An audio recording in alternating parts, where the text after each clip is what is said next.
राम राम मंडळी, स्वागत आहे तुमचं आजच्या ब्लॉगमध्ये. आज विषय असा झाला की आपलं काड्या घोड्याच्या सर्व्हिसिंगला जायचं होतं. सर्व्हिसिंगला जायला लागते बघा कवट्याला. आणि पार्थ जाधवच्या सायकलचा विषय झाला असा मोठा. चेन तुटलेली आणि गाड्याची सायकलची चेन सारखी पडत होती. आणि चेन पडाली म्हणलं का सारखं आम्हाला थांबायला लागत होतं. कवट्याला जायला झाला तास. गड्याला म्हणलं बघा दे हातात चेन आणि सायकल नेऊन ढकलत. आणि ढकलत सायकल हे गडी झाला घामाघूम. आणि तशीच ढकलत सायकल घेऊन गेलो बघा कवट्यापर्यंत.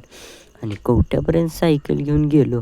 आणि शेवटी बघा पोचलो या कवट्याच्या मोठ्या दुकानात, वर्षा सायकल्स अँड टॉईजमध्ये. आपल्या सायकलची सर्व्हिसिंग टोटल 2 तासात झाली बघा. आणि सर्व्हिसिंग झाली म्हणल्यावर आता कवट्याला आली म्हणलं शिंदे मामाचा समोसा तर सोडून चालत नाही. आणि शिंदे मामाचा समोसा खाल्ला बिल्ला आणि मग निघालो आपल्या घरी. तर भेटू पुढच्या ब्लॉगमध्ये. धन्यवाद. मंडळ आभारी आहे.